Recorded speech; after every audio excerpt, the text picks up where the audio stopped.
Dear students, अस्सलाम वालेकुम। उम्मीद है आप लोग खैरियत से होंगे। अल्लाह रब्बुल इज़्ज़त आप लोगों को खुश रखे। देखें, हमारा स्टॉकियोमेट्री फर्स्ट ईयर की केमिस्ट्री जो है स्टॉकियोमेट्री स्टार्ट है और उसका लेक्चर नंबर 06 हमारे सामने है। हम मोल कैलकुलेशन को पढ़ रहे हैं कि मोल को कैसे कैलकुलेट किया जाएगा और उसकी मुख्तलिफ़ मिसालें मैं आप लोगों के सामने ला रहा हूँ। जिस तरह आज के एग्ज़ाम्पल नंबर 1.4 यानी फोर्थ एग्ज़ाम्पल आपके सामने है। इस एग्ज़ाम्पल में किस फार्मूला यूनिट को कैसे मालूम किया जाएगा इसको हम पढ़ेंगे। देखें, मेरा नाम है गुलाम नबी और आप देख रहे हैं हमारा प्यारा सा खूबसूरत सा चैनल केमिस्ट्री वाला। इसको लाइक करें, सब्सक्राइब करें और ज़्यादा से ज़्यादा बच्चों को शेयर करें। आज के लेक्चर का हम स्टार्ट लेते हैं। एक छोटा सा लेक्चर है, कहता है how many formula units are present in 125 gram of hydrated copper sulphate. यानी हाइड्रेटेड कापर सल्फेट जो है हमारे पास, उसके अंदर कितने फार्मूला यूनिट्स पाए जाते हैं, कितने फार्मूला यूनिट्स पाए जाते हैं। तो एक छोटा सा सवाल है, सिंपल सा सवाल है, इसको आपने क्या करना है, हल करना है। तो इसके सोल्यूशन को आप थोड़ा सा चेक करें। तो हमारे पास जो चीज़ डेटा में जो चीज़ दी गई है, एक तो हमें दिया गया है मास हमें दिया गया है 125 ग्राम, 125 ग्राम दिया गया है कापर सल्फेट .5H2O। डेटा में हमें ये बात मालूम है। दूसरा एवोगाड्रो नंबर, फार्मूला यूनिट है तो एवोगाड्रो नंबर 6.022 ज़रब 10 की ताकत 23। एवोगाड्रो नंबर आपको याद हो, क्योंकि फार्मूला यूनिट का जिक्र है तो हम इसको फार्मूला यूनिट ही लिख लेंगे।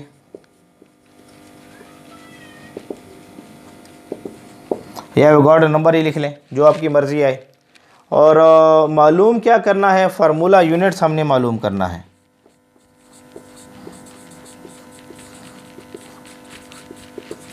फार्मूला यूनिट्स को हमने क्या करना है, मालूम करना है। तो डेटा में यही बातें आपके पास मौजूद हैं। देखिए, इस किस्म का सवाल जब भी आपके सामने आए, आपने जो सबसे पहला स्टेप लेना है, आपने मास को मोल में कन्वर्ट करना है। क्योंकि हम मोल को पढ़ चुके हैं कि हमारे पास एटॉमिक मास हो, मॉलिक्यूलर मास हो या फार्मूला मास हो, उसको ग्राम में शो करें तो मोल कहलाएगा। आप सबसे पहले इसको मोल में कन्वर्ट करें। इसलिए मास तो आपके पास मौजूद है लेकिन इसका मोलर मास मौजूद नहीं है। तो आपने सबसे पहले कापर सल्फेट .5H2O का मोलर मास निकाल लें। कापर सल्फेट .5H2O का मोलर मास निकाल लें। इनकी जो एटॉमिक मास है उनको आपने क्या कर देना है, जमा कर देना है। और जमा करने के बाद आप इनके मोलर मास को निकाल सकते हैं। जैसे कापर का एटॉमिक मास 64 है, प्लस सल्फ़र का 32 है, प्लस ऑक्सीजन का 16 है, मल्टीप्लाई कर दो 4 के साथ, और साथ जो है आपके पास प्लस 5 पानी का टोटल मोलर मास 18 बन रहा है।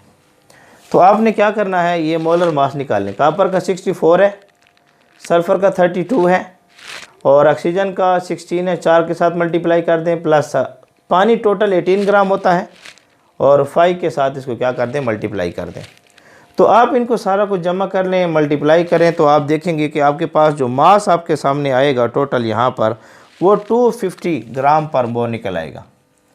यानी कापर सल्फेट .5H2O 250 ग्राम पर मोल के हिसाब से निकल आएगा। तो ये आपके पास जो है मोलर मास निकल आया इसका। अब आपने क्या करना है कि यहाँ से मास को मोल में कन्वर्ट करें। तो फार्मूला क्या है, मोल्स बराबर है mass of a substance divided by molar mass. तो पहला स्टेप आप कर रहे हैं, मोल में कन्वर्ट कर रहे हैं। तो moles mass of a substance आपको दिया गया है यहाँ पर 125 ग्राम और मोलर मास है 250 ग्राम। तो 125 को 250 पर आप डिवाइड कर देंगे तो आपके पास मोल निकलेंगे 0.5 मोल्स ऑफ कापर सल्फेट निकल आया आपके पास .5H2O। तो आपने सबसे पहला स्टेप ले लिया, मोल्स आपने निकाल लिए। अब आपने क्या निकालना है, इससे फार्मूला यूनिट निकालना आसान हो जाएगा।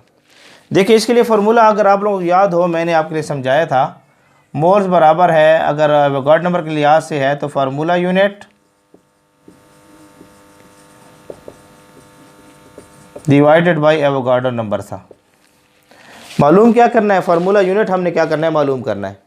तो फार्मूला यूनिट मालूम करने के लिए आप इसको क्रॉस मल्टीप्लिकेशन कर दें यहाँ और यहाँ पर, तो आपके पास जो चीज़ बचेगी फार्मूला यूनिट, इसको एफ यू से मैं लिख रहा हूँ या पूरा लिख देता हूँ, formula unit is equal two moles multiply by Avogadro number. ये फार्मूला आपके सामने निकल आएगा। अब आपके पास मोल्स तो मालूम है, एवोगाड्रो नंबर भी मालूम है, तो आप क्या करें, फार्मूला यूनिट ले लें,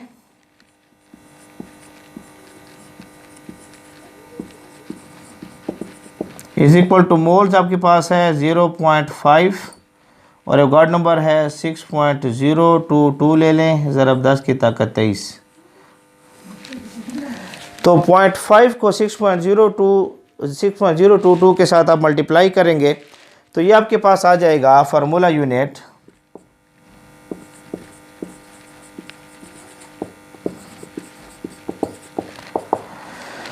0.5 को 6.022 के साथ मल्टीप्लाई कर दें तो ये जो आपके पास आएगा 3. मैंने कैलकुलेट किया हुआ है 011 ज़रब 10 की ताकत 23। तो ये आपके पास क्या आ जाएगा, आंसर आ जाएगा।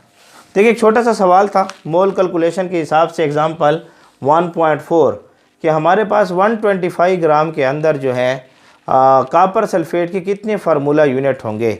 तो आप देख रहे हैं फार्मूला यूनिट कितने बन रहे हैं, 3.011 ज़रब 10 की ताकत 23 फार्मूला यूनिट्स आपके पास क्या आ रहे हैं, बन रहे हैं। तो एक छोटा सा सवाल है, आप इसका स्क्रीनशॉट ले लें, पास करके इसको नोट करना चाहते हैं नोट कर लें। तो हमारा आज का छोटा सा एक लेक्चर था, मैंने कहा था कि हम छोटे छोटे लेक्चर देते जाएंगे, जहाँ लेक्चर बड़े की ज़रूरत होगी तो वहाँ डिटेल से लेक्चर भी देंगे। जैसे मैंने यहाँ पर इसी स्टॉक्यूमेट्री में लेक्चर 02 को तफसीलन डिस्कस किया है, मोल और एवोगाड्रो नंबर को, वहाँ पर आप इसको ज़रूर चेक करें, एक मरतबा उस लेक्चर को ज़रूर देखें। हमने इसमें तफसीलन मोल और एवोगाड्रो नंबर को डिस्कस किया हुआ है। अभी उसकी प्रैक्टिस कर रहे हैं। तो ये चौथा प्रॉब्लम मैं आप लोगों के सामने लाया हूँ। मोल इसके ऊपर जो है मज़ीद प्रॉब्लम तो नहीं है, लेकिन प्रैक्टिस प्रॉब्लम मौजूद है। तो कुछ प्रैक्टिस प्रॉब्लम होंगे तो इंशाअल्लाह अज़ीज़ नेक्स्ट लेक्चर में मैं आपके सामने प्रैक्टिस प्रॉब्लम लाऊंगा। अल्लाह रब्बुल आप लोगों को खुश रखे। देखें एक चीज़ याद रखें, ये आपका ही चैनल है केमिस्ट्री वाला, और आपने ही इन बच्चों को शेयर करना है, और ज़्यादा से ज़्यादा बच्चों को शेयर करें, लाइक करें, ताकि हम KP के पाकिस्तान के अंदर एक अच्छी क्वालिटी एजुकेशन बच्चों को दे सकें। अल्लाह रब्बुल आप लोगों को खुश रखें।